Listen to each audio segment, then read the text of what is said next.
गुजरात में दूसरे और अंतिम चरण की 93 सीटों पर वोटिंग जारी। प्रधानमंत्री मोदी ने अहमदाबाद में किया मतदान। 2.5 करोड़ से ज्यादा वोटर तय करेंगे 833 प्रत्याशियों की किस्मत।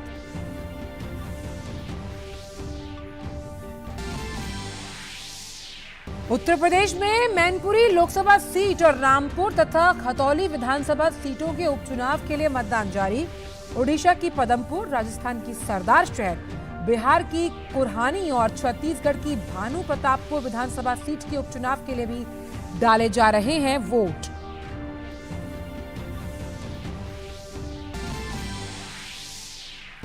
केंद्र सरकार ने G20 सम्मेलन की रणनीतियों को अंतिम रूप देने के लिए आज बुलाई सर्वदलीय बैठक।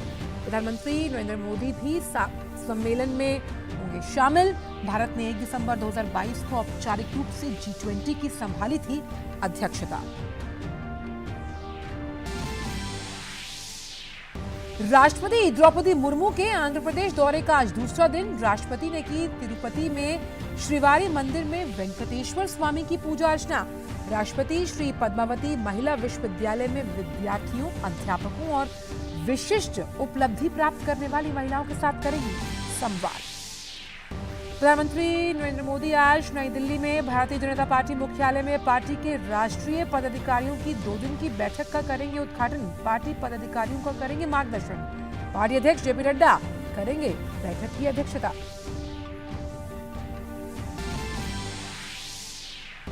वित्त मंत्री निर्मला सीतारमण ने नई दिल्ली में राजस्व असूचना निदेशालय के 65वें स्थापना दिवस समारोह का किया उद्घाटन। आयोजन में एशिया प्रशांत क्षेत्र और अंतर्राष्ट्रीय संगठनों के 22 सीमा शुल्क प्रशासन भी ले रहे हैं हिस्सा। सरकार मोटा अनाज पोषक खाद्यान्न सम्मेलन में 30 संभावित आयातक देशों और इनके उत्पादन करने वाले 21 भारतीय राज्यों के बारे में ई कैटलॉग करेगी जारी। केंद्रीय मंत्री पीयूष गोयल सम्मेलन में होंगे मुख्य अतिथि। सम्मेलन का मुख्य उद्देश्य मोटे अनाज के निर्यात को बढ़ावा देना।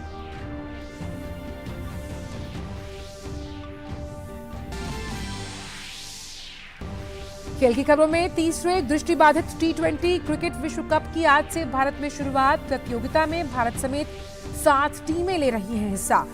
विश्व दिव्यांगता दिवस के उपलक्ष्य पर प्रतियोगिता का किया जा रहा है आयोजन। और फीफा विश्व कप फुटबॉल में इंग्लैंड ने सेनेगल को 3-0 से दी मात। गत विजेता फ्रांस ने पोलैंड को 3-1 से किया पराजित। शनिवार को इंग्लैंड और फ्रांस के बीच होगा क्वार्टर फाइनल का मुकाबला।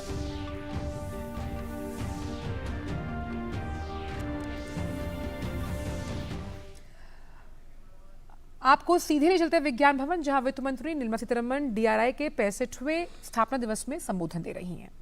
Or if I'm bringing in a artificial cause-effect relationship, having seen those bar charts, I've been closely monitoring the detection of smuggling in India, particularly of drugs and particularly of gold. When I was looking at the 2 bar charts which show gold imports into India and also another which showed gold smuggling in India, I briefly saw a connect which may be an illusion to me. You may correct me subsequently. But I thought there seems to be some kind of a relationship between when smuggling gets detected or big numbers get detected, when therefore there is an indication that there is more smuggling of a particular item, in this case gold, there is also uske aage piche, meaning either before it or after it, there seems to be a very high import of gold. I do not know if there is a tendency or a cyclical impact of high import at some point in time in the year. The bar chart, if I can remember correct, showed that in July 21 and also March 21, I think, had very high imports of gold. And nearer, just before and after, there seems to also be a higher detection of smuggling, because the bar chart is obviously showing detection of the smuggling in gold. I do not know if there's a causal relationship. But I also think it gives me a thought to say if there is a pattern that you can learn from, if you may want to go back to several years of looking at high import, months with high import, and before and after that, if there is a correlation for detection. Does the officer, the DRI officers, see that there's more imports happening and gets more cautious? Or is it that naturally you are able to get actionable intelligence, and therefore you're able to detect more of the smuggling? I do not know what works which way, but it raised an interesting question in my mind, and I thought I should put it before you. If such, I've just done it off the cuff. I am sure if you do it in a systematic manner, in which is what you normally do, but if there is a way in which you're able to see a pattern emerging, and I'm going to be a bit mischievous in saying something, if there's a pattern emerging even in the detection of smuggling, it's convenient for me to notice that last month there's been lots of imports, and therefore this month I'm highly alert and I'm able to detect more. Or I'm anticipating that because Akshaya Tritiya is coming, people will consume more gold, more imports are happening, I should be alert. I don't know what works. But if in our country 800 kgs are being detected on an average per year, I'm sure this is an elephant in the room. Can we do a lot more? Data-based, artificial intelligence-based, better mapping of what works to bring in the cycle of gold smuggling into India. I've been arguing sometime with the media that it is not the customs duty on gold which determines the extent of smuggling. Higher the duty, people feel, oh, there's greater leverage to be handled, and therefore there's more smuggling. And lower, the counter-argument to it, lower the duty, less smuggling. No, smuggling seems to have its own cycle. Smuggling seems to have its own pattern. Not only in gold, but also I find drugs, particularly. Vivek Johri was telling me just now, the chairman CBIC was telling me just now, that cocaine has also started coming in a big way in this country. And again, here I want to ask a question. Is it because India is no longer just a transit country for smugglers? And is it because India is now becoming a consuming country? That you have paths for such things to come into the country which have not had a recorded history of that level of smuggling, such as cocaine now. And here again, is it because it's no longer transit, but it is a consuming country? There's a cause and effect relationship. And तो आप सुन रहे थे DRI के 65वें स्थापना दिवस के समारोह पर वित्त मंत्री निर्मला सीतारमण बोल रही थी। उन्होंने साफ तौर पर कहा कि किस तरह से स्मगलिंग का एक जो दौर उन्होंने देखा है वो काफ़ी हाईटेक है, और डीआरआई ने इसे कंटेन या फिर नियंत्रित करने की जो कोशिशें हैं उसमें कई अहम कदम उठाए हैं। और अब इसके बाद बात करते हैं आज के अहम दिन। हम जानते हैं कि गुजरात में दूसरे और अंतिम चरण की जो 93 सीटें हैं उस पर आज मतदान हो रहा है। इस चरण में जो सीटें आपको बताएं, 14 जिलों की 93 सीटें हैं। अहमदाबाद, वडोदरा, गांधीनगर सहित जो 93 सीटें हैं 14 जिलों के लिए मतदान हो रहा है। 8 बजे से शाम 5 बजे तक वोट डाले जा सकेंगे। हम आपको 4 तस्वीरें दिखा रहे हैं अहमदाबाद, वडोदरा, गांधीनगर, बोटाद की। और निष्पक्ष और स्वतंत्र मतदान कराने के लिए सुरक्षा के पुख्ता बंदोबस्त किए गए हैं। 2.5 करोड़ से ज़्यादा मतदाता जो 833 प्रत्याशियों के भाग्य का फैसला करेंगे। वोटों की गिनती 8 दिसंबर को होगी। मुख्यमंत्री भूपेंद्र पटेल और उनके कैबिनेट के 7 मंत्रियों के अलावा भारतीय जनता पार्टी के ही हार्दिक पटेल, अल्पेश ठाकोर, कांग्रेस के सुखराम रठावा, जिग्नेश मेवाणी और आम आदमी पार्टी के भरत सिंह वकाला, भीमा भाई चौधरी, ये तमाम वो चर्चित चेहरे हैं, वीवीआईपी चेहरे हैं जिनकी चुनावी किस्मत का फैसला आज ईवीएम में कैद हो जाएगा। तो प्रधानमंत्री नरेंद्र मोदी भी गुजरात में लोकतंत्र के महापर्व में शामिल हुए। पीएम मोदी ने विधानसभा चुनाव के लिए अहमदाबाद में कतार में लगकर मतदान किया। इस दौरान उन्होंने चुनाव की चुस्त और दुरुस्त तैयारियों के लिए निर्वाचन आयोग की भी सराहना की।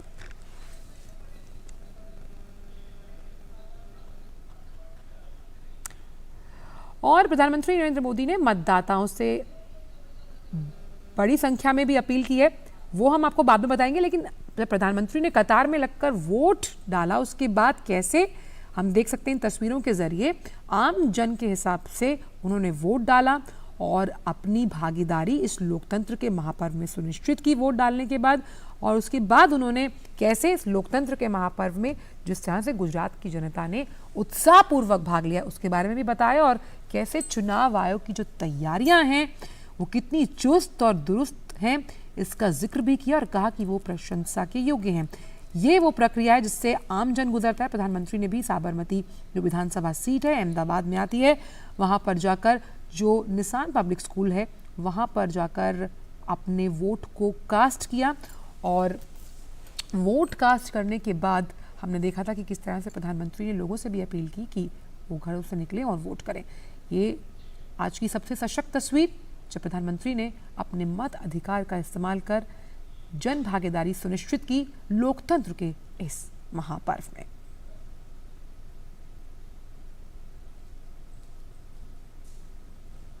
लोगों को अभिवादन करते हुए, अभिवादन स्वीकार करते हुए प्रधानमंत्री एक वीवीआईपी कल्चर उसको हटाते हुए उन्होंने वोट किया। और वोट करने से पहले वो अपनी माताश्री से एक दिन पहले मिले और वोटिंग करने के बाद वो अपने भाई के घर गए।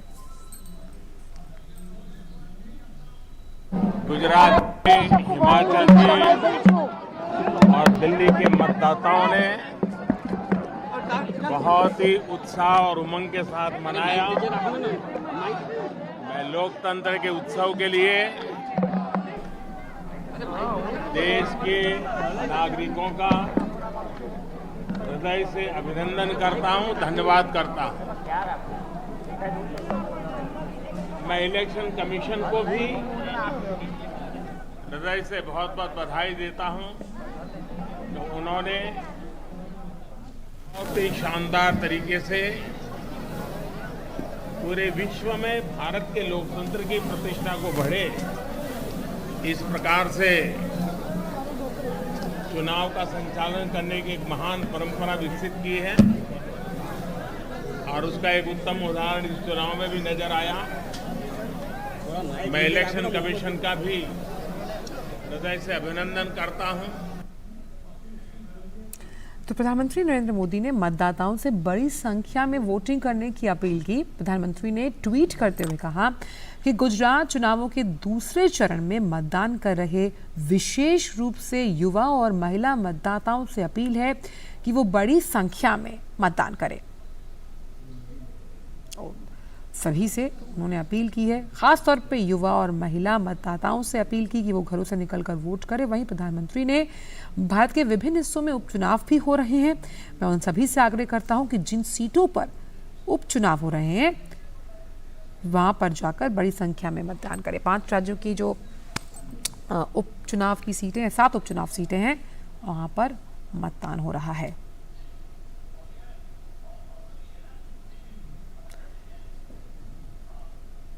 बात करते हैं अहमदाबाद की, जहां भारी संख्या में मतदाता अपने मत का प्रयोग कर रहे हैं।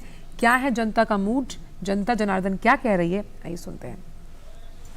ये जागरूकता का कारण है। सबसे पहले हम वोट करेंगे तो पीछे वाले लोग भी उठेंगे, देखो वो उन्होंने तो वोट कर दिया, हम पीछे हैं, जाके करना चाहिए। वरना कुछ लोग ऐसे होते हैं कि वोटिंग करने के लिए आलस करते हैं, ऐसे नहीं जाना चाहिए। वोट करने से क्या है, हम एक वोट नहीं करेंगे तो क्या फर्क पड़ेगा, एक को देख के दूसरा भी उत्साहित होगा ना। पहले ऐसे अनपढ़ लोग होते थे, उनको पता भी नहीं होता था वोट किसको करना चाहिए। अब लोग पढ़े लिखे, उन सबको पता है कि वोट किसको करना है, कैसे करना है। मेरे मन में बहुत उत्साह है वोट करने के लिए, क्योंकि हम चाहते हैं कि आने वाली सरकार देश के लिए और जनता के लिए कुछ करें। बहुत बड़ा कर्तव्य है, अगर आपको मौका मिलता है तो ये देश की राजनीति में और आपके देश के ब्यूरोक्रेसी में आप अपना योगदान दे रहे हैं, तो वोट तो देना ही चाहिए। एक्साइटमेंट था कल रात से कि जब पहले जाके मेरा वोट दे दूं, और लोकतंत्र में ये बहुत ज़रूरी है। हम तो हमारा एक वोट देश की दिशा और दशा नक्की करता है। राष्ट्र में जो सरकार चाहिए वो आपको स्थानीय सरकार बनानी पड़ेगी, स्थानीय नगर निगम में भी बनाना पड़ेगा, स्थानीय इकाई में भी बनानी पड़ेगी, राज्य में भी बनानी पड़ेगी और राष्ट्र में भी बनानी, तभी सभी जगह संकलित होकर ही विकास हो सकता है। तो गुजरात में मतदाताओं ने किन मुद्दों के आधार पर मतदान किया, जानते हैं उन्हीं की जुबानी। हम देश की विकास और सुरक्षा के लिए वोट देने आए हैं और हम चाहते हैं कि जो भी है हमारे लिए बहुत अच्छा काम करे और हमें जिन पे विश्वास है हमने उन्हें वोट दिया है। हम चाहते हैं कि मतलब सब जो विकसित देश है वहाँ तक हमारा देश बस पहुँचने वाला ही है तो पहुँच ही जाए, इसलिए हमने वोट दिया है। मेरा मानना है जी, ये लोकशाही का महापर्व है तो एक तो अपना अधिकार जो बहुत सारे लोगों को नहीं मिलता है पूरी दुनिया में और हमको मिल रहा है तो एक्सरसाइज तो करना ही चाहिए। सबसे ज़्यादा तो सेफ्टी महिलाओं की है जो कहीं और आई डोंट थिंक इतना इजीली हो सकती है। रात को 2 बजे लड़की अगर स्कूटर पे अकेली आ सकती है तो उससे अच्छा क्या हो सकता है। ये जो माहौल जो है अभी चुनाव का, तो मैं सबको बोलता हूँ कि भाई सबको वोट करना चाहिए, दिस इज़ द राइट्स। और ये अभी जो गवर्नमेंट जो कर रही है, सरकार जो कर रही है, this is the best thing, एकदम अच्छा काम कर रही है सरकार। तो गुजरात में आज दूसरे और अंतिम चरण का मतदान जारी है। केंद्रीय गृह मंत्री अमित शाह और वरिष्ठ भाजपा नेता अमित शाह ने आज गुजरात के नारायणपुरा में अपने मताधिकार का प्रयोग किया। इस दौरान उनके परिवार के अन्य सदस्यों ने भी मतदान दिया।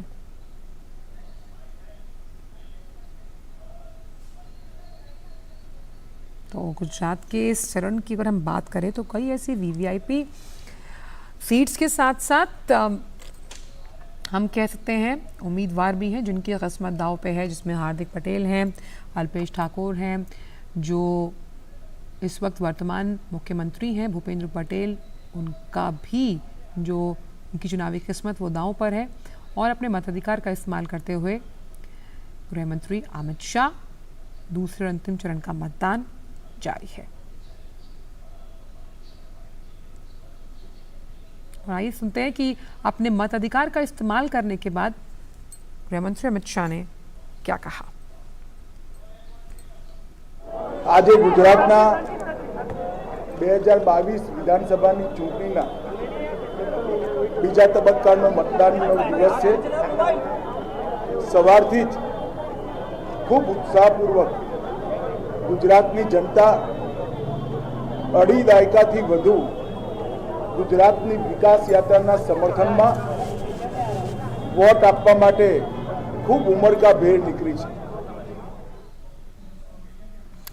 तो अपनी गुजराती भाषा में साफ तौर पर उन्होंने कहा कि वोट की कितनी अहमियत है और वोट डालना कितना ज़रूरी है एक नागरिक के तौर पर, ये हमारी जिम्मेदारी है। और जिस तरह से हमने आपको बताया था कि हमारे तमाम जो रिपोर्टर्स हैं वो ग्राउंड ज़ीरो पर मौजूद हैं, उन्हीं में से 2 रिपोर्टर्स हमारे साथ इस न्यूज़ बुलेटिन में जुड़े हुए हैं। हमारे साथ नीरज जुड़े हुए हैं वडोदरा से और हमारे साथ जुड़ी हुई हैं रमा इस वक्त बनासकांठा से। सबसे पहले रमा, मैं आपके पास आना चाहूँगी। अब 11 बजे से ऊपर का वक्त हो गया है, सबसे पहले 8 बजे सुबह आपसे बात हुई थी। अभी इस वक्त क्या चुनावी माहौल आप देख पा रही हैं? वोटिंग के लिए उत्साह कितना बरकरार, और ख़ास तौर पे अब तो प्रधानमंत्री ने भी वोट डाल दिया है। सबसे सशक्त तस्वीर कह सकते हैं आज के इस दूसरे चरण के वोटिंग प्रक्रिया की। बिल्कुल आंचल, सबसे सशक्त तस्वीर आपने बिल्कुल सही कहा। जो आपने बताया कि जिस तरह से प्रधानमंत्री नरेंद्र मोदी ने पहले सभी लोगों से आह्वान किया कि ज़्यादा से ज़्यादा संख्या में आकर मतदान करें, अपने मताधिकार का प्रयोग करें, फिर स्वयं वे एक आम नागरिक की तरह गए वहाँ पर। उन्होंने जो भी प्रोटोकॉल था वोटिंग का वो फॉलो किया, आम नागरिक की तरह वो कतार में लगे, अपनी बारी का इंतज़ार किया, फिर उसके बाद उन्होंने वोट किया और उसके बाद बाहर आए। उन्होंने लोगों का आह्वान भी किया कि ज़्यादा से ज़्यादा संख्या में आए। चुनाव आयोग की भी उन्होंने तारीफ की कि जिस तरह के प्रबंध यहाँ पर किए गए हैं, वो जो उत्साह है, वो जो सशक्त तस्वीर है, वो सुबह से लेकर अभी तक दिखाई दे रही है। अभी भी काफ़ी संख्या में लोग यहाँ पर आ रहे हैं, अपना मताधिकार का प्रयोग करें। और सबसे बड़ी बात आंचल, जो लोग इस बार यहाँ पर बात कर रहे हैं, जिनसे भी हमने बात की है, जागरूकता का असर ये देखिए, आह्वान का असर ये देखिए कि लोग ये कह रहे हैं कि ये हमारा अधिकार है, अधिकार के साथ साथ ये हमारा कर्तव्य है। हम सौभाग्यशाली हैं कि हम ऐसे देश में हैं जिसमें हमें ये अधिकार मिला है। हम अपनी सरकार चुन सकते हैं, अपनी सरकार से सवाल कर सकते हैं, अपने जो मुद्दे हैं, जो अपनी इच्छाएं हैं, उसके अनुरूप हमें स्वतंत्रता है, हमें इतनी शक्ति है कि हम अपने इस मताधिकार का प्रयोग करके अपना जो भावी जीवन है वो खुद चुन सकते हैं कि वो किस दिशा में जाएगा, किस दशा में जाएगा। और केवल उसके लिए जनरल इलेक्शन नहीं, बल्कि जो छोटे से छोटा चुनाव है, हमने यहाँ पर कई लोगों से बात बात की। उन्होंने कहा जो ग्राउंड जो बहुत ज़मीनी लेवल के भी चुनाव हैं वो भी बहुत महत्वपूर्ण है और उसमें भी सोच समझ कर सबको वोट देना चाहिए और वोट सबको देखना चाहिए, ये बहुत ज़रूरी है। युवाओं से हमने बात की, युवाओं में एक बड़ा ये उत्सुकता है कि किस तरह से हमारा फ्यूचर तय होगा, किस तरह से जो देश की दिशा होगी वो हमारे फ्यूचर की दिशा होगी। युवा बड़ी संख्या में यहाँ पर आ रहे हैं। जो फर्स्ट टाइम वोटर है उनमें बड़ा उत्साह यहाँ पर दिखाई दे रहा है कि हमें यह अधिकार मिला है और हमें यहाँ पर आकर वोट करना है। और सबसे बड़ी बात है कि वोट का अधिकार मिलता है तो एक निर्णय लेने का अधिकार मिल जाता है अपने जीवन के लिए, तो ये एक बहुत बड़ी स्वतंत्रता होती है और लोकतंत्र की आंचल ये बहुत बड़ी खूबसूरती होती है। तो इसे लेकर जो फर्स्ट टाइम वोटर है वो बहुत उत्साहित है। जो बुजुर्ग हैं, सीनियर सिटीजन हैं, उन्हें ये सुविधा थी कि वो रजिस्ट्रेशन कराकर या जो बीमार लोग हैं रजिस्ट्रेशन कराकर वो पोस्टल बैलेट में कर सकते थे, लेकिन वो खुद आ रहे हैं। मैं अपने कैमरा पर्सन सेंथिल से कहूंगी कि वो जरा पैन करके दिखाएं। एक बुजुर्ग यहाँ पर बैठे हुए हैं, उन्होंने लाठी हाथ में ली हुई है, उनके जो घर वाले हैं उनके सहयोग से आए हैं, अभी वो बैठकर इंतजार कर रहे हैं अपनी बारी का। तो आप देख सकती हैं और ऐसे नहीं ऐसे बहुत से बुजुर्ग यहाँ पर जो सीनियर सिटीजन है वो यहाँ पर आए हैं। युवा जो है वो काफ़ी संख्या में है, महिलाएं जो हैं वो काफ़ी संख्या में सुबह से मौजूद हैं। तो आप ये देख सकते हैं कि ये एक उदाहरण भी, एक प्रेरणा भी, क्योंकि जो हम करते हैं उसका एक प्रेरणा भी जो है अपनी पीढ़ी को देते हैं। तो ये बुजुर्ग यही प्रेरणा पीढ़ी को दे रहे हैं कि ज़्यादा से ज़्यादा संख्या में आए और अपने मताधिकार का प्रयोग करें, तो बेहद महत्वपूर्ण है। और एक बहुत महत्वपूर्ण बात जो इस चुनाव में हमें देखने को मिली है, किस पैटर्न पर वोटिंग हुई है ये नतीजों के बाद ही पता लगेगा, लेकिन जो लोग बात कर रहे हैं वो यही बात कर रहे हैं कि इस बार जो वो मतदान कर रहे हैं वो ये देख रहे हैं हमारा देश किस दिशा में जा रहा है, हमारे देश में किस स्थानीय मुद्दों से ऊपर उठकर वो राष्ट्रीय मुद्दों पर, वो देश की दिशा पर, देश की जो साख बनी है उस पर, उसको देखकर वोट दे रहे हैं, जिस तरह के काम हो रहे हैं। तो एक जिसे कहते हैं कि भविष्य की एक बड़ी सोच, एक बड़े विजन के साथ यहाँ पर मतदाता भी वोट डालने आ रहे हैं। ये एक बहुत बड़ा बदलाव यहाँ पर देखने को मिल रहा है वोटिंग पैटर्न में।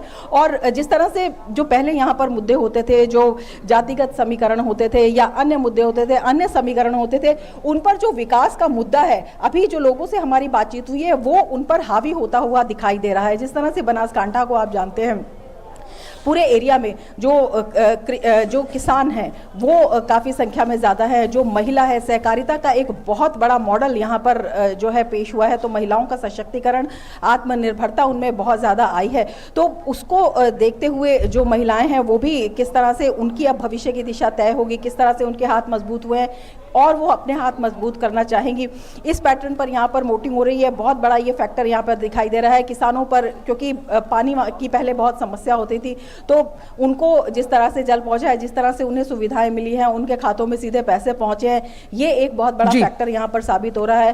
पहले यहाँ पर हमारी कुछ युवाओं से भी बात हुई तो उन्होंने कहा कि यहाँ पर एम्स आ गया है, वो जो मेडिकल स्टूडेंट्स हैं उनके लिए एक बहुत बड़ी सौगात है। पहले इन्हें बाहर जाना पड़ता, तो वो मेडिकल स्टूडेंट ही था जो जिनसे मैंने बात की थी, फर्स्ट टाइम वोटर, तो वो बहुत खुश था। वो कह रहा था कि ऐसी सुविधाएं जब हमें अपने ही इलाके बहुत में अहम आप बात करिए रमा की, बिल्कुल रमा आप जो बात करिए बहुत अहम है कि नहीं मिलता था, लेकिन अब उनको मौका मिल रहा है। तो इस तरह के मुद्दों पर जो वोटिंग होती है, इस तरह के मुद्दों पर आंचल वो अपने आप में दिखाती है कि किस तरह से मतदाताओं की सोच बदल रही है, किस तरह से वोटिंग पैटर्न बदल रहा है। बिल्कुल, आपने जो वोटिंग पैटर्न का जिक्र किया है रमा, वो बहुत अहम है कि कैसे अब स्थानीय मुद्दों से उठकर लोग राष्ट्रीय मुद्दों पर वोट करें। हमारे साथ नीरज भी जुड़े हुए हैं। नीरज, क्योंकि आप जहाँ पर मौजूद हैं, अगर मैं बात करूँ जो आपका पोलिंग बूथ है गांधीनगर का, यहाँ पर हमने सुबह देखा कि जब लोग वोट करने आए तो उन्होंने बोला कि हम विकास के मुद्दे पर वोट करें। लेकिन सबसे अहम बात यह है कि जिस तरह से प्रधानमंत्री ने आह्वान किया, खाली युवाओं से और महिलाओं से अपील ना करके उन्होंने कहा कि जिस तरह से चुनाव आयोग ने प्रशंसनीय काम किया है इस चुनावी प्रक्रिया को सुदृढ़ बनाने के लिए, आप इतने समय से वहां पर हैं, कितना अहम मानते हैं प्रधानमंत्री का ये जो हम कह सकते हैं धन्यवाद है इलेक्शन कमीशन को कि कैसे पोलिंग बूथ तक जागरूकता का अभियान चलाकर इन मतदाताओं को यहां तक लेकर आना? देखिए, बिल्कुल आप अगर देखें कि जब से ही चुनाव की घोषणा हुई आंचल, उसके बाद चुनाव आयोग जो वोटिंग परसेंटेज है उसे बढ़ाने के लिए, लोगों को मतदान के प्रति जागरूक करने के लिए लगातार जो अभियान है वो चलाता रहा है। आप अगर देखें कि चुनाव आयोग ने एक वोटर के लिए भी गिर में मतदान केंद्र का इंतजाम किया है। तो चुनाव आयोग की दृष्टि से अगर आप देखें कि एक वोटर भी महत्वपूर्ण है। इसके साथ साथ ही गुजरात के कई सारे ऐसे इलाके थे जहां खास तौर से आदिवासी इलाके, जहां पर लोगों को वोट करने के लिए काफ़ी लंबी दूरी तय करनी पड़ती थी।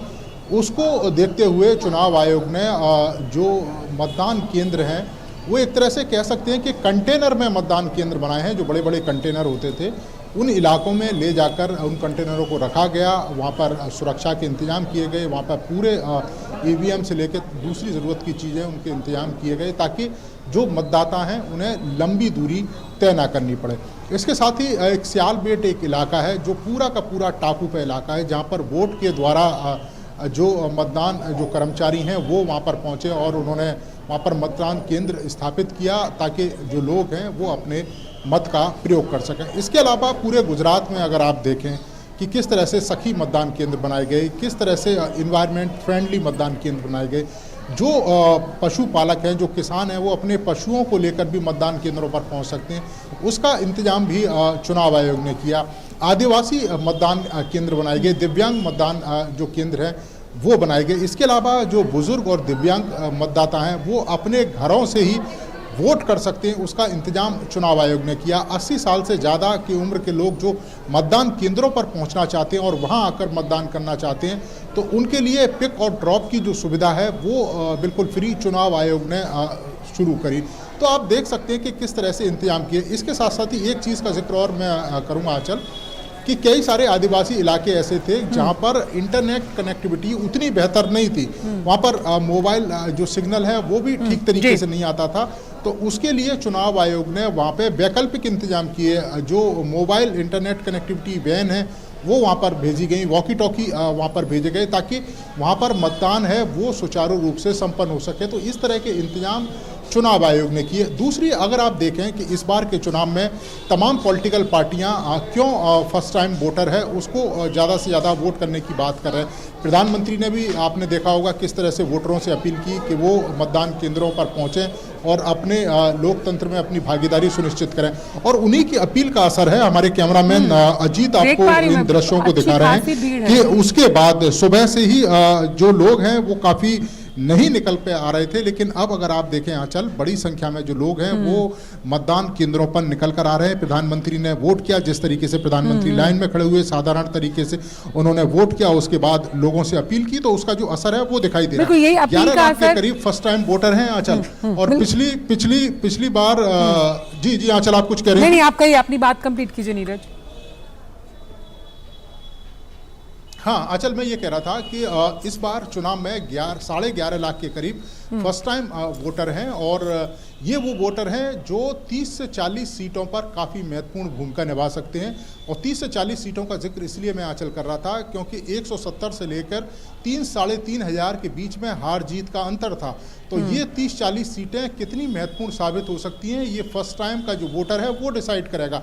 और फर्स्ट टाइम का वोटर अगर आप देखें तो परंपरागत तरीके से वोट नहीं करता। एक वोटर होता है कि अगर मान लो वो कांग्रेस को पसंद करता है तो परंपरागत तरीके से वो कांग्रेस को वोट कर रहा है, कोई बीजेपी को पसंद करता है तो वो बीजेपी को वोट कर रहा है, लंबे समय से वोट कर रहा है। लेकिन ये फर्स्ट टाइम का वोटर ऐसा है जो कह सकते हैं कि फ्लेक्सिबल वोटर है, वो कभी भी एक दिन पहले अपने मूड को चेंज कर लेता है। तो इन वोटरों तक पहुंच बनाने के लिए तमाम पॉलिटिकल पार्टियां लगातार कोशिशें कर रही हैं, क्योंकि ये वोटर जिसके पास चला जाएगा वही सत्ता के पास पहुंच जाएगा। बहुत अहम बात आपने कही। इसी पर हम हमारे साथ आनंद से चंद्रशेखर भी जुड़े हुए हैं। चंद्रशेखर, जिस तरह से प्रधानमंत्री ने वोट डालकर वो जो तस्वीर आज साझा की है जिसे हम लगातार देख रहे हैं, वो ट्विटर पे ट्रेंड हो रहा है, #पिक ऑफ द डे। अब #पिक ऑफ द डे किस तरह से रुख बदल सकता है इस चुनावी परसेंटेज का, क्योंकि आप सुबह से वहां मौजूद हैं, किस तरह के रिएक्शंस आपको वहां लोगों के मिल रहे हैं, क्योंकि प्रधानमंत्री ने वोट डालने के बाद जो गुजरात की जनता है अभिभूत होकर धन्यवाद भी दिया कि वो इस लोकतंत्र के महापर्व में हिस्सा उन्होंने लिया है। चंद्रशेखर। और कुछ इसी प्रकार की बानगी मैंने काफ़ी लोगों से पूछा भी, मैंने उनसे कहा कि प्रधानमंत्री ने खुद लाइन में लग करके एक आम आदमी की तरह आकर के वोट दिया है, मतदान दिया है, तमाम बजट शेड्यूल के बावजूद वो वोट देने के लिए आए हैं, समय से अपने पहुंचे और उन्हें वोट दिया। तो काफ़ी लोगों ने इसको सराहा भी और इसका असर भी आप देखने को मिल सकता है। और काफ़ी सारे बुजुर्ग लोग जो हैं वो यहाँ पर मतदान करने आ रहे हैं और ये भी एक तरीके से सीख दे रहे हैं नए युवाओं को कि आपको भी अपने मतदान का अहमियत जो है उसको समझनी होगी और मतदान केंद्र तक आना होगा। और काफ़ी सारे युवा भी यहाँ पर देखने को मिल रहे हैं। और ये कतार में देख रहा हूँ छोटे छोटे बच्चों को लेकर के भी महिलाएं, मेरे सामने से कुछ शॉट्स गुजर रहे हैं जो कि महिलाएं जो हैं अपने बच्चों को लेकर के आ रही हैं, साथ साथ छोटे छोटे बच्चों को लेकर के भी आ रही हैं और अपनी अहमियत को समझ रही हैं कि किस प्रकार से उनको मतदान करना है, वोट देना है। और इतनी बड़ी संख्या में अगर महिलाएं घर से बाहर निकल रही हैं, क्योंकि आधी आबादी और आधा वोटर की आबादी भी कही जाए तो वो महिलाओं की इस वक्त यहाँ पर हैं गुजरात में। और महिलाएं लगातार बढ़ चढ़कर इसमें वोटिंग कर रही हैं। और पिंक बूथ पर मैं इस वक्त खड़ा हूँ जहाँ पर महिलाओं के लिए स्पेशली ये पिंक बूथ बनाए गए हैं। तो इस प्रकार से देखा जाए तो चुनाव आयोग के जो प्रयास हैं, ये प्रयास लगातार चल रहे हैं और उसका असर जो है वो देखने को मिल रहा है। मैं अपने कैमरामैन से कहूँगा कि वो पुष्टि जी है कि वो दिखाएं कि किस प्रकार से यहाँ पर महिलाएं जो हैं वो बड़ी संख्या में, बड़ी कतार में यहाँ पर मौजूद हैं जो कि वोटिंग करने के लिए आ रही हैं। बिल्कुल, और ये पिंक बूथ की बात ये भी बहुत अहम तस्वीर है। देखिए एक लंबी संख्या में, हाँ बिल्कुल। और एक अहम बात हम अपने दर्शकों से साझा करते हैं, जिस प्रकार से वोट करने आज आए हैं उस। हाँ बिल्कुल चंद्रशेखर, एक जो अहम बात अपने दर्शकों के साथ हम साझा करना चाहते हैं वो ये महिलाओं की जो तस्वीर है। अगर मैं आणंद का जिक्र करूं तो श्वेत क्रांति का प्रतीक आणंद, जिसमें हम लगातार कहते हैं कि दुग्ध क्रांति का ध्वज वाहक रहा है आणंद, और सबसे ज़्यादा जो सहकारी समितियां हैं महिलाओं द्वारा संचालित वो यहाँ पर हैं और सरकार ने कई स्कीम्स चलाई हैं, वो तो बात इतर है। लेकिन ये जो तस्वीर है ये वो सशक्तता बयान करती है कि किस तरह से एक शिफ्ट वोटिंग पैटर्न में, जिसका जिक्र रमा भी कर रही थी, नीरज ने भी किया, और अब इस तस्वीर से इस बात की तस्दीक हो जाती है। आपके पास वापस आऊंगी, लेकिन अपने दर्शकों को एक बार बता दें कि उत्तर प्रदेश की जो राज्यपाल हैं और गुजरात की पूर्व मुख्यमंत्री आनंदीबेन पटेल ने घाटलोडिया विधानसभा में वोट डाला। घाटलोडिया वो सीट जहां से जो अभी के वर्तमान सीएम है भूपेंद्र पटेल वो भी खड़े हुए हैं। तो आनंदीबेन ने शिलद स्थित अनुपम स्कूल में मतदान किया। तो अहम ये घाटलोडिया सीट, अगर मैं बात करूं, सबसे अहम सीट है जहां से जो इस बार के वर्तमान सीएम है भूपेंद्र पटेल, उनकी चुनावी किस्मत भी दांव पे लगी हुई है। आनंदीबेन पटेल अब इस वक्त वो यूपी की उपराज्यपाल हैं और उन्होंने अपना वोट यहां पर आकर कास्ट किया। हमारे साथ तीनों संवाददाता मौजूद है, लेकिन आइए सुनते हैं कि आनंदीबेन पटेल ने क्या कहा पहले। चलिए अब वापस ये चलते हैं आपको अपने संवाददाताओं की तरफ। हमारे साथ रमा जुड़ी है। रमा, क्योंकि हम बनासकाठा का जिक्र कर रहे हैं और तमाम जो हम कह सकते हैं इम्पॉर्टेंट सीट्स जिनका लगातार हम सुबह से जिक्र कर रहे हैं, कांटे की टक्कर बनासकाठा में भी सबसे अहम, वहां पर भी हम देख सकते हैं कि चुनावी गठजोड़ और चुनावी टक्कर देखने को मिल रही है। लेकिन लगातार सभी चुनावी विश्लेषकों का यह कहना है कि आपकी जो एंट्री है बहुत से वोट काट सकती है। क्या कहना है, वहां की जनता का मूड क्या है आप पार्टी के लिए? देखिए, अगर हम बनासकाठा की बात करते हैं, मैं ये जो चुनावी समीकरण है ये मैं बाद में बताऊंगी। पहले मैं अपने कैमरा पर्सन सेंटर से कहना चाहूंगी, जरा पीछे अगर वो पैन करके कैमरा दिखाएंगे, लोकतंत्र की एक सशक्त तस्वीर तब दिखाई देती है। आंचल देखिए, एक बुजुर्ग महिला हैं जो अपने एक सपोर्ट के सहारे चलकर आ रही हैं, उनके परिवार के लोग हैं उनके साथ, लेकिन वो खुद उसमें चल रही हैं। अभी ऊपर चढ़ाने के लिए उनको सहायता दी जा रही है, लेकिन हमने यहाँ पर देखा था इस दौरान कि वो खुद ही उसको चलाकर आ रही थी। तो इस तरह से जो लोग हैं मुश्किलों के बावजूद, तमाम मुश्किलों को चीरते हुए वो आ रहे हैं अपने मताधिकार का इस प्रयोग करने। और जैसे हम कह रहे हैं कि लोकतंत्र का ये उत्सव है और इस उत्सव में सब शरीक होने आ रहे हैं। देखिए, स्वयं अब वो चलने लगी हैं, अपने आप से ही वो चल रही हैं, सिर्फ ऊपर चढ़ने के लिए उन्होंने सहायता ली थी। तो इस तरह से इनके हमने जो दृश्य दिखाए हैं, इस तरह से और भी बहुत से बुजुर्ग हमने देखे हैं जो व्हील चेयर पे आए हैं अपने परिवारों के साथ। तो अपने आप में दिखाता है कि कितना असर जो लोकतंत्र में भाग लेने का है, जो आह्वान का है, वो पड़ा है, कितनी अवेयरनेस है अपने इस अधिकार के प्रति। जहां तक आपने त्रिकोणीय स्थिति की बात कही थी, जिस तरह से हमने बताया था कि त्रिकोणीय स्थिति आम आदमी पार्टी ने बनाने की कोशिश ज़रूर की है तमाम स्थानों पर। अगर हम बनासकांठा में देखते हैं तो बनासकांठा में ये जो असर है ये बहुत कम नज़र आता है। एक दीसा सीट है, वहाँ पर थोड़ा सा ये मुकाबला त्रिकोणीय होता हुआ नज़र आता है। उम्मीदवार सब जगह है, लेकिन जो सीधी टक्कर है, जो कांटे की टक्कर है, वो बीजेपी और कांग्रेस में ही यहाँ पर तमाम सीटों पर दिखाई देती है। जो 8-9 सीटें हैं यहाँ पर दीसा में मुकाबला त्रिकोणीय हो सकता है, लेकिन 8 सीटों में सीधा मुकाबला नजर आ रहा है। और उसकी वजह यह है कि जिस तरह से यहाँ पर परंपरागत रूप से पहले वोट डलता रहा है और जो आम आदमी पार्टी है वो प्रचार में भी, प्रचार का महत्व हम आपको बताते हैं, जो विभिन्न पार्टियों ने कैंपेन किया है, आम आदमी पार्टी केवल कुछ ही क्षेत्रों में सिमटी हुई नजर आई है। उनके नेता भी और वो भी, उन्होंने बहुत ज़्यादा प्रचार नहीं किया है यहाँ पर आकर, और लोगों में ये एक कौतूहल का और एक प्रश्न का चिन्ह भी जरूर है कि किस तरह से आम आदमी पार्टी ने जिस तरह से दावे किए हैं, कभी उनके कोई नंबर आते हैं कि हम इतनी सीट ले रहे हैं, कभी उनको लगता है, कभी वो कहते हैं कि हम सरकार बनाएंगे, कि वो किस आधार पर वो लोगों के बीच में, कम से कम बनासकांठा की बात है तो यहाँ पर इतनी तरीके से नहीं गए हैं। कांग्रेस की भी अगर बात करते हैं तो कांग्रेस के जो बड़े लीडर्स हैं वो यहाँ पर नहीं आए हैं। स्थानीय लीडर्स ने ज़रूर प्रचार किया है, स्थानीय लीडर जो ज़रूर लोगों के पास गए हैं, लेकिन लोग यहाँ पर जो स्थानीय मुद्दों से उठकर अब राष्ट्र के मुद्दे पर चुनाव लड़ते हैं और राष्ट्रहित के मुद्दे भी देखते हैं, एक बड़े विजन के साथ देखते हैं, तो वो ये भी देखना चाहते हैं कि जो बड़े नेता हैं वो क्या कहना चाहते हैं किसी भी दल के, वो हमारे देश की दिशा को कहाँ पर ले जाना चाहते हैं। बीजेपी की बात करते हैं तो बीजेपी का प्रचार बहुत ही ज्यादा एग्रेसिव यहाँ पर रहा है। प्रधानमंत्री नरेंद्र मोदी जिस तरह से, मैंने कहा, चुनाव के दौरान 2 बार आए यहाँ पर जनसभा की, इसके साथ ही वो चुनाव से 2 दिन पहले भी उन्होंने यहीं पर बनासकांठा के पास ही एक, बनासकांठा में ही एक जनसभा की थी। तो काफी लोगों को एक विजन मिलता है, एक दृष्टि मिलती है, और जो मुद्दे हैं उनके, जो उनके सवाल हैं वो अपने आप में सॉल्व होते हैं। प्रधानमंत्री ने जिस तरह से कनेक्ट किया, जिस तरह से यहाँ पर आम लोगों से उन्हीं की उसमें बात की, एक जगह उन्होंने एक स्थानीय वस्तु का भी जिक्र किया कि लटकोटिया सोडा है वो यहाँ पर मिलता है या नहीं मिलता है, और जिस तरह से लोगों को ये एक एहसास हुआ कि प्रधानमंत्री के साथ साथ उनके ही परिवार का एक बड़ा उनके बीच में मौजूद है, उनका भाई उनके बीच में मौजूद है, तो ये अपने आप में, हम प्रचार की ही बात कर रहे हैं तमाम दलों की, ये बड़ा महत्व रखता है। और एक और दृश्य मैं आंचल आपको दिखाना चाहूंगी। एक बुजुर्ग माता जी हैं जो अपने परिवार के साथ यहाँ पर वोट डालने के लिए आई हैं, वोट इन्होंने डाल दिया है। ये घर में रह के पोस्टल बैलेट के सहारे भी डाल सकती थी, लेकिन ये स्वयं यहाँ पर चलकर आई हैं। तो आप देख सकते हैं कि लोकतंत्र के प्रति जो जागरूकता है, इस तरह का जो मिसाल है वो हमारे देश के नागरिक प्रस्तुत करते हैं, और बनासकांठा से ये मिसाल हम आपको दिखा रहे हैं। काफ़ी बड़ी उम्र है इनकी और कुछ इन्हें शारीरिक दिक्कतें भी हैं, लेकिन उसके बावजूद ये यहाँ पर आई हैं स्वयं। तो लोकतंत्र का जो हम पर्व है उसमें बता रहे हैं कि सभी शिरकत कर रहे हैं उत्साह के साथ, इनका उत्साह भी दिख रहा है, इनकी मिसाल भी दिख रहा है, और अपने आप में बहुत बड़ी बात आंचल हम ये कह सकते हैं लोकतंत्र के लिए कि सभी को आना चाहिए, अपने मताधिकार का प्रयोग करना चाहिए। जहां तक हम दलों की बात कर रहे हैं, जहां तक हम प्रचार की बात कर रहे हैं, बता रहे हैं आम आदमी पार्टी कुछ ही समय तक सीमित रही। कांग्रेस के लीडर, स्थानीय लीडर्स, उन्होंने यहाँ पर प्रचार किया, लेकिन बड़े दलों की जो बात आनी चाहिए थी, एक जो सीएम का चेहरा जो है वो किस तरह से वो प्रोजेक्ट करेंगे। और एक बात ये भी बताई जा रही थी कि कांग्रेस यहाँ पर किसी भी बड़े चेहरे को प्रोजेक्ट नहीं कर पाई है।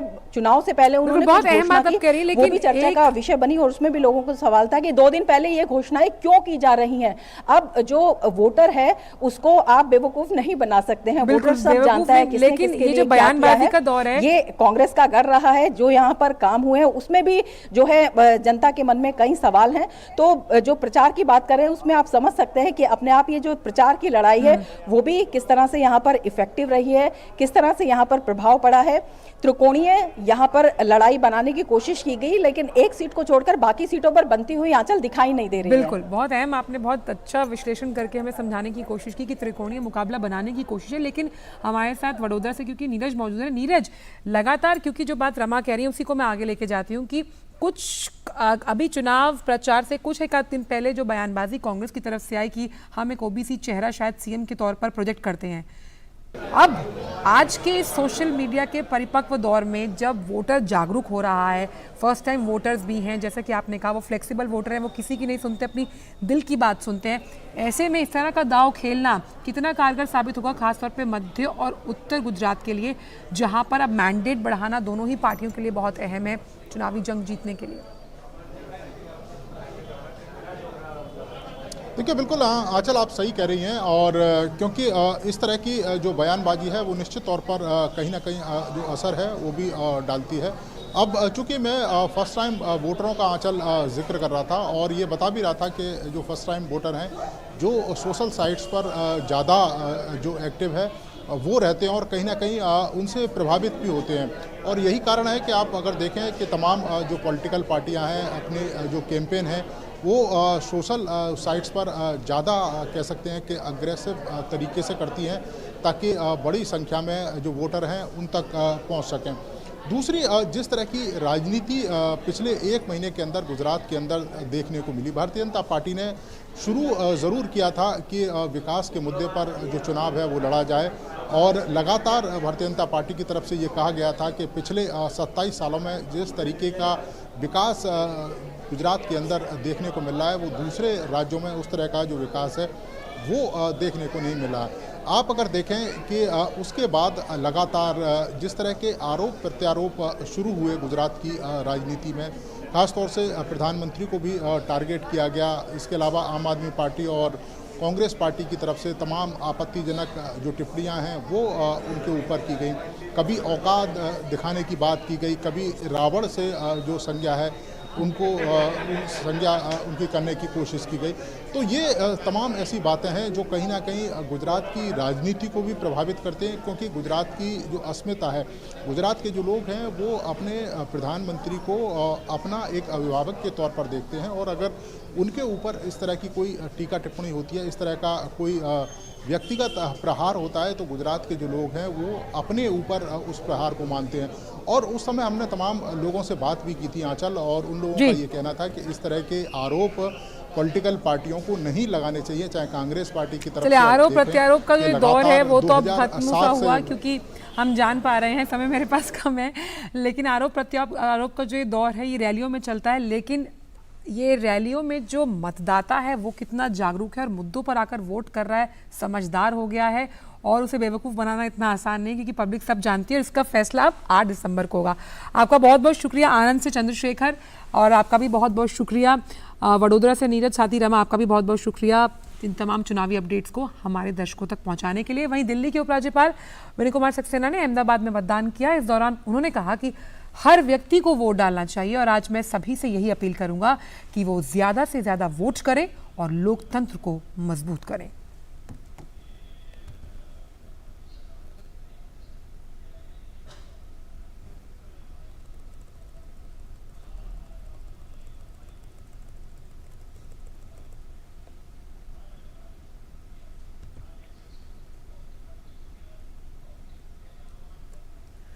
अब बात करते हैं उपचुनाव को लेकर। तो 5 राज्यों में 6 विधानसभा क्षेत्रों और 1 लोकसभा सीट के लिए उपचुनाव के लिए भी मतदान जारी है। उत्तर प्रदेश में मैनपुरी लोकसभा सीट और रामपुर और खतौली विधानसभा सीटों के लिए उपचुनाव के लिए मतदान हो रहा है। ओडिशा की पदमपुर, राजस्थान की सरदार शहर, बिहार की कुरहानी और छत्तीसगढ़ की भानु प्रतापपुर विधानसभा सीट के लिए उपचुनाव के लिए वोट डाले जा रहे हैं। वोटों की गिनती 8 दिसंबर को ही होगी। उत्तर प्रदेश में मैनपुरी लोकसभा सीट पर समाजवादी पार्टी अध्यक्ष अखिलेश यादव की पत्नी डिंपल यादव पार्टी उम्मीदवार हैं। वहीं भारतीय जनता पार्टी ने रघुराज सिंह शाक्य को यहां से खड़ा किया। ये सीट समाजवादी पार्टी के नेता मुलायम सिंह के निधन के कारण रिक्त हुई है। रामपुर विधानसभा सीट समाजवादी पार्टी के विधायक आजम खान को चुनाव आयोग द्वारा अयोग्य ठहराए जाने के कारण खाली हुई। उन्हें नफरत फैलाने वाले भाषण के एक मामले में दोषी पाया गया। इस सीट पर भाजपा के आकाश सक्सेना और समाजवादी पार्टी के ही असीम रजा सहित कुल 10 उम्मीदवार चुनाव लड़ रहे हैं। खतौली विधानसभा सीट भाजपा के विधायक विक्रम सिंह सैनी को 2 वर्ष की सजा होने के कारण खाली हुई है। उन्हें 2013 में हुए दंगे के एक मामले में दोषी पाया गया। यहां से भाजपा ने राजकुमारी सैनी को उम्मीदवार बनाया, जबकि मदन भैया राष्ट्रीय लोकदल और समाजवादी पार्टी के संयुक्त उम्मीदवार हैं। कांग्रेस और बहुजन समाज पार्टी ये उपचुनाव लड़ ही नहीं रही।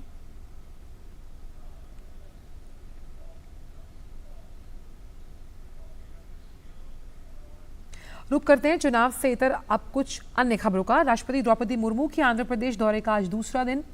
राष्ट्रपति ने तिरुपति में आज तिरुमाला पर्वत पर श्रीवारी मंदिर में वेंकटेश्वर स्वामी की पूजा अर्चना की।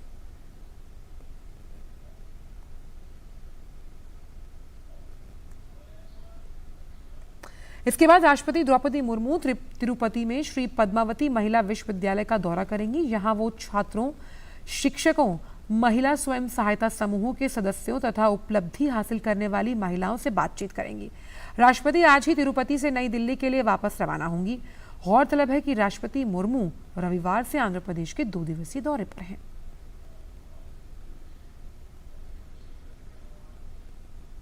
और अब बात G20 से जुड़ी हुई। G20 सम्मेलन के तहत होने वाले कार्यक्रमों को लेकर अन्य पार्टियों के सुझावों पर चर्चा करने और तैयारियों को अंतिम रूप देने के लिए केंद्र सरकार ने आज सर्वदलीय बैठक बुलाई। G20 सम्मेलन के तहत अगले साल सितंबर तक देश में कई कार्यक्रम होंगे। संसदीय कार्य मंत्री प्रहलाद जोशी ने इस बैठक में भाग लेने के लिए 40 पार्टियों के अध्यक्षों को आमंत्रित किया। राष्ट्रपति भवन में होने वाली इस सर्वदलीय बैठक में प्रधानमंत्री नरेंद्र मोदी के शामिल होने की संभावना है।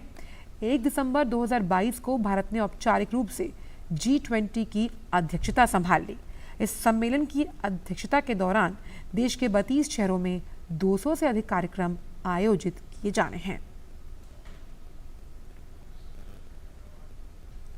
G20 की अध्यक्षता हासिल करने के बाद भारत के नेतृत्व में G20 की पहली बैठक रविवार से राजस्थान में शुरू हो गई। G20 के शेरपा की 4 दिन तक चलने वाली इस बैठक में कई अन्य देशों और अंतर्राष्ट्रीय संगठनों के प्रतिनिधियों को भी आमंत्रित किया गया। G20 में भारत के शेरपा अमिताभ कांत इस बैठक में भारत का प्रतिनिधित्व कर रहे हैं।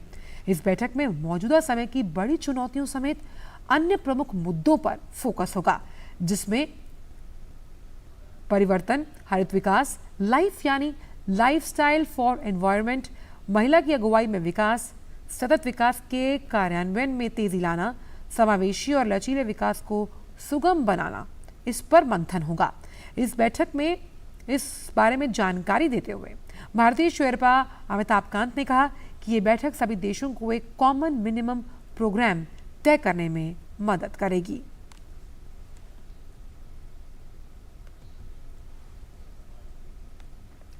आगामी विधानसभा चुनाव के 2024 के लोकसभा चुनावों को लेकर भाजपा ने अभी से अपनी तैयारियों पर काम शुरू कर दिया। इसी क्रम में भारतीय जनता पार्टी की 2 दिवसीय राष्ट्रीय पद अधिकारियों की बैठक आज से शुरू हो रही है। प्रधानमंत्री नरेंद्र मोदी गुजरात विधानसभा चुनाव के दूसरे चरण में अपना वोट डालने के बाद इसे जो 2 दिवसीय बैठक है उसका उद्घाटन करेंगे। भाजपा पदाधिकारियों की बैठक के उद्घाटन के बाद प्रधानमंत्री कार्यकर्ताओं को भी संबोधित करेंगे। वहीं भाजपा के राष्ट्रीय अध्यक्ष जेपी नड्डा इसकी अध्यक्षता करेंगे। 2 दिनों तक चलने वाली इस राष्ट्रीय पद अधिकारियों की बैठक में आगामी राज्य विधानसभा चुनावों और 2024 के लोकसभा चुनाव के लिए पार्टी की रणनीति पर विचार विमर्श और मंथन किया जाएगा।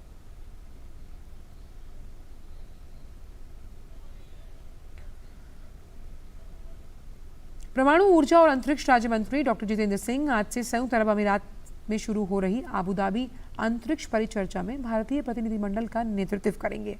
डॉक्टर जितेंद्र सिंह इजराइल के राष्ट्रपति इसाक हर्जोग के साथ उद्घाटन सत्र को भी संबोधित करेंगे।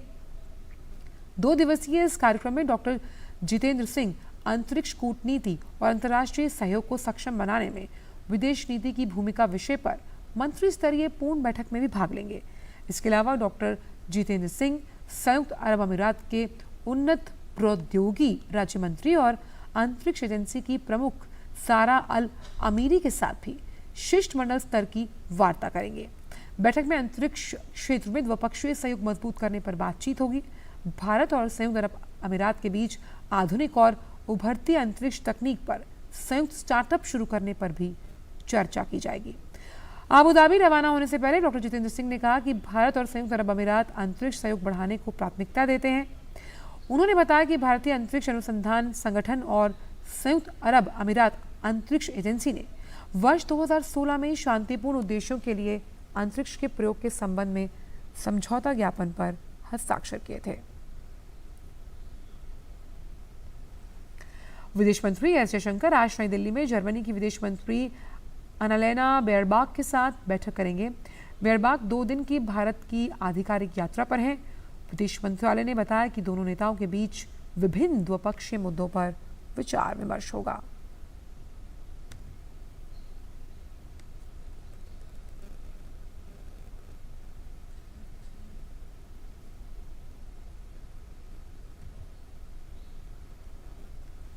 वित्त मंत्री निर्मला सीतारमण ने नई दिल्ली में राजस्व सूचना निदेशालय के 65वें स्थापना दिवस समारोह का उद्घाटन किया।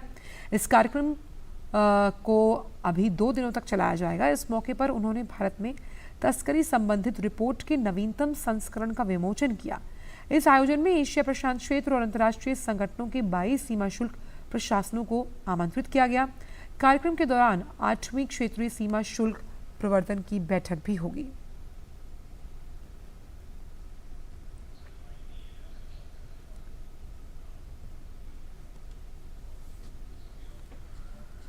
महाराष्ट्र के मुख्यमंत्री एकनाथ शिंदे और उप मुख्यमंत्री देवेंद्र फडणवीस ने रविवार को मुंबई नागपुर हिंदू हृदय सम्राट बाला साहब ठाकरे समृद्धि महामार्ग के उस हिस्से का निरीक्षण किया जिसका लोकार्पण प्रधानमंत्री 11 दिसंबर को करने वाले हैं। एकनाथ शिंदे को बगल की सीट पर बिठाकर देवेंद्र फडणवीस ने खुद कार चलाते हुए नागपुर से निरीक्षण शुरू किया। इस दौरान वर्धा, अमरावती, वाशिम और बुल्ढाना जिले में लोगों ने दोनों का स्वागत किया। गौरतलब है कि प्रधानमंत्री नागपुर शिरडी तक बने इस महामार्ग के 530 किलोमीटर हिस्से के लोकार्पण करने के लिए अगले सप्ताह वहां जाएंगे। बेहद महत्वाकांक्षी माने जाने वाली इस महामार्ग की कुल लंबाई 701 किलोमीटर या राज्य के 10 जिलों के 26 तालुका और 352 गांव हैं उससे होकर ये गुजरेगी।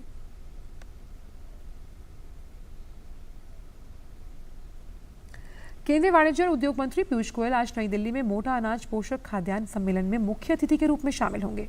अंतर्राष्ट्रीय मोटा अनाज वर्ष 2023 के शुभारंभ से पहले आयोजित इस सम्मेलन का मुख्य उद्देश्य मोटे अनाज के निर्यात को बढ़ावा देना है। अपनी तरह के इस पहले सम्मेलन में सरकार 30 संभावित आयातक देशों और मोटे अनाज का उत्पादन करने वाले 21 भारतीय राज्यों के बारे में ई कैटलॉग जारी करेगा।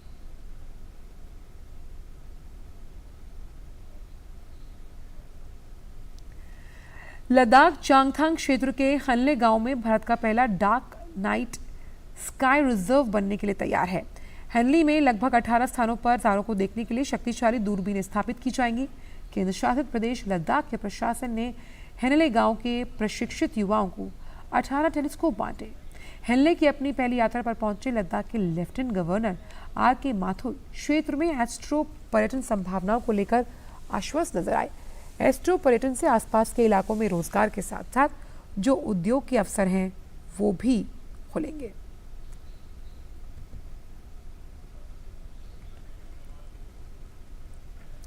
रुक करते हैं अंतर्राष्ट्रीय खबरों का। खबर इंडोनेशिया से, जहां सबसे ऊंचा ज्वालामुखी माउंट सिमेरू रविवार को फट गया। इसके बाद 12,000 फीट ऊंचे पहाड़ की चोटी से लावा गर्म गैसें निकलने लगी और आसमान में 15 किलोमीटर तक राख का गुबार फैल गया। अधिकारियों ने इस विस्फोट के कारण अलर्ट जारी कर दिया। सरकार की ओर से राहत और बचाव कार्य भी जारी। करीब 2000 लोगों को उनके घरों से निकालकर सुरक्षित स्थानों पर भेजा गया। हालांकि अभी तक किसी के भी हताहत होने की सूचना नहीं मिली। माउंट सुमेरू ज्वालामुखी के अलावा जावा में कई सक्रिय ज्वालामुखी हैं। पिछले साल भी माउंट सुमेरू ज्वालामुखी में विस्फोट हुआ जिसमें 50 से अधिक जो लोग हैं उनकी मृत्यु हो गई थी।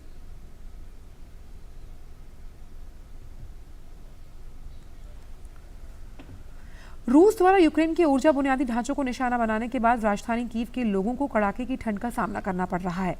कीव में बिजली पानी की आपूर्ति में अभाव होने के बावजूद यहां के लोग सामान्य जीवन जीने की कोशिश कर रहे हैं। गुरुवार को कीव के मेयर ने स्थानीय निवासियों से कहा कि रूसी हमलों के कारण पूरी तरह से ब्लैकआउट होने की स्थिति में वो भोजन और गर्म कपड़ों का भंडार करके रखें। इसके अलावा उन्होंने लोगों को कीव के बाहरी इलाकों में रहने के भी सुझाव दिए हैं।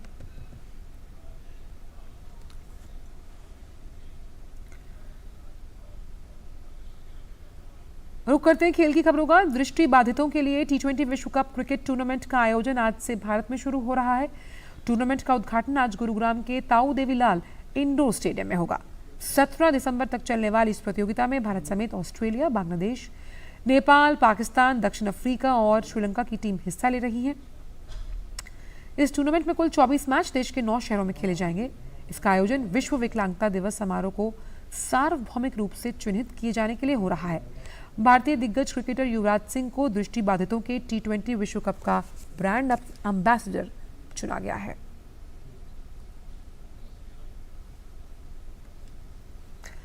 बात फीफा की। कतर में चल रहे फीफा विश्व कप के नॉकआउट मुकाबले में इंग्लैंड ने अफ्रीकी चैंपियन सेनेगल को हराकर क्वार्टर फाइनल में अपना स्थान पक्का किया।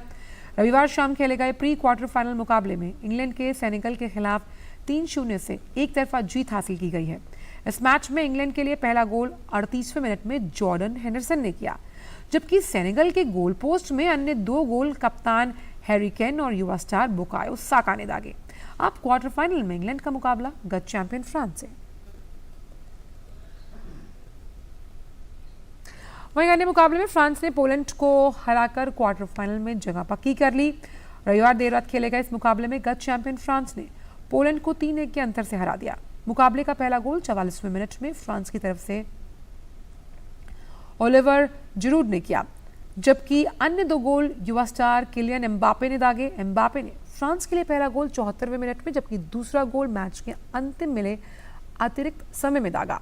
वहीं पोलैंड की ओर से एकमात्र गोल इंजरी टाइम में मिली पेनल्टी पर कप्तान रॉबर्ट लेवांडोव्स्की ने किया। और फीफा विश्व कप 2022 के नॉकआउट चरण में आज 2 मुकाबले खेले जाएंगे। दिन के पहले मुकाबले में जापान और क्रोएशिया की टीम आमने सामने। जापान की टीम ग्रुप चरण में स्पेन और जर्मनी जैसे दिग्गज टीमों पर शानदार जीत के बाद अंतिम 16 में पहुंची। वहीं 2018 विश्व कप की उप विजेता क्रोएशिया के पास पिछले विश्व कप का बेहतरीन अनुभव। हालांकि ग्रुप ई में शीर्ष पर काबिज जापान की टीम क्रोएशिया के सामने एक बड़ी चुनौती के रूप में होगी। वहीं आज के दूसरे मुकाबले में ब्राजील का सामना दक्षिण कोरिया से होगा। ये दोनों टीमें क्वार्टर फाइनल में अपनी जगह पक्की करने से मैदान पर उतरेंगी। इस मुकाबले में पहले ब्राजील के लिए एक राहत की खबर आई थी। ब्राजील के स्टार खिलाड़ी नेमार चोट से उबरकर टीम में शामिल हो गए हैं। नेमार सर्बिया के खिलाफ टीम के पहले मैच में चोटिल हो गए थे।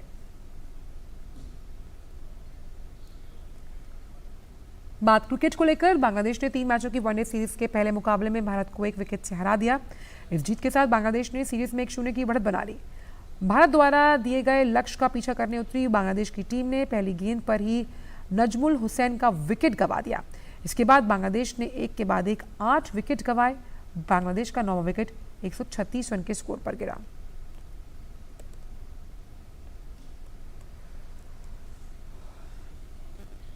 इससे पहले टॉस हारकर पहले बल्लेबाजी करने उतरी भारत की शुरुआत भी अच्छी नहीं रही। शिखर धवन केवल 7 रन बनाकर आउट हो गए। कप्तान रोहित शर्मा ने संभल कर खेलते हुए रन बनाने की कोशिश की। हालांकि वो अच्छी शुरुआत के बाद अपनी पारी को ज्यादा दूर नहीं ले जा सके। कोहली 9 रन बनाकर आउट हुए। इसके बाद भारत ने 186 रन पर अपने सभी विकेट गंवा दिए। केएल राहुल ने टीम के लिए सबसे अधिक 73 रन की पारी खेली।